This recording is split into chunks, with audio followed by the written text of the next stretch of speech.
Hello, everyone. I would like to start by expressing my thanks to the NISS committee for giving me this splendid opportunity to present a small part of my PhD work.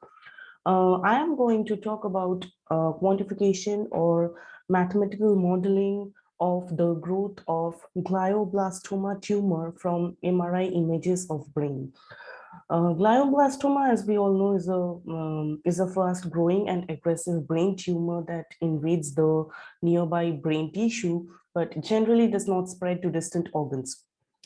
In this work, I have done a volumetric analysis of the glioblastoma cells through quantification of T1 and T2 weighted FLAIR images of 102 subjects, FLAIR as in FLAIR images.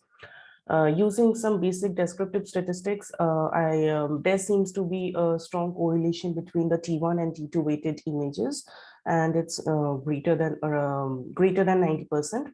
But the quantification of mean tumor volumes demonstrates larger values from T2 weighted images as compared to the T1 weighted images.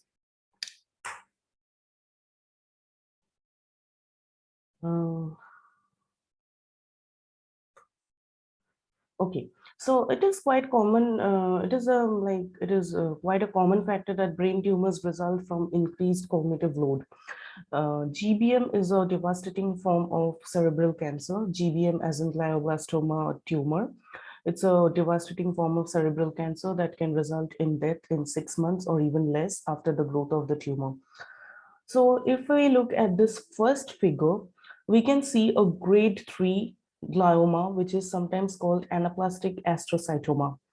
This is less severe as compared to a grade 4 glioblastoma, definitely, but still it is too much of an abnormal issue as compared to grade 1 or grade 2 glioma.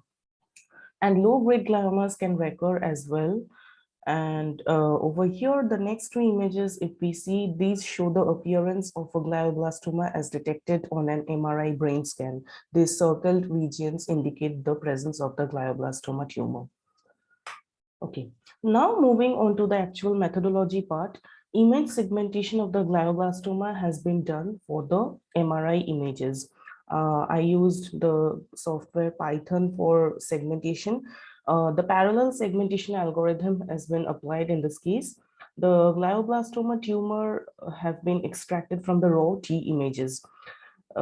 This is particularly the tumor location, and on the right, we can see the actual raw image from where this particular tumor location has been extracted. And I have restricted my work to two-dimensional image segmentation. Three-dimensional is definitely possible. Okay.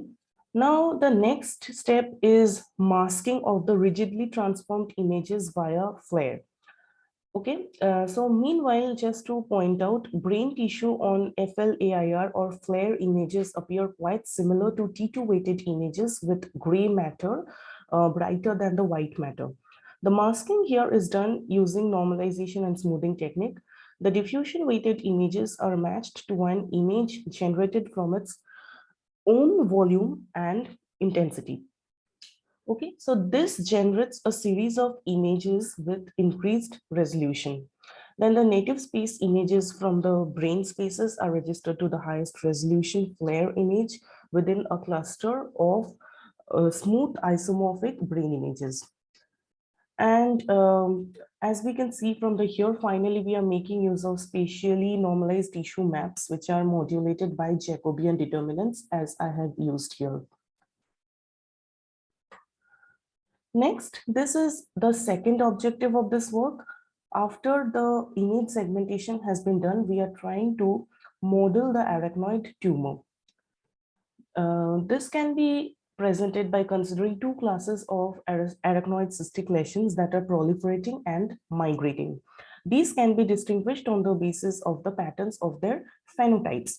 And since the cystic lesions are partitioned by phenotypes, the changes can be modeled using some conservation equations as represented here, these equations. Here we make use of only these two characteristics to formulate the two-dimensional conservation equation. These equations are referred to as conservation equations basically. So this is a small study, and from this study, it is possible to find a way to numerically solve the growth of glioblastoma cells using finite element analysis. This can probably help in the diagnosis of this disease. However, the model derived has been implemented with an initial approximation on the behavior of tumors. So this is kind of limitation. But undoubtedly, they define the neurobiological biological pathways that can segment the presence of these tumor cells from MRI images. So that's the end of my presentation. I would like to thank my PhD advisor, Dr. Chao Huang, for his constant support. Also, I would be glad to answer any specific questions for my audience. Thank you.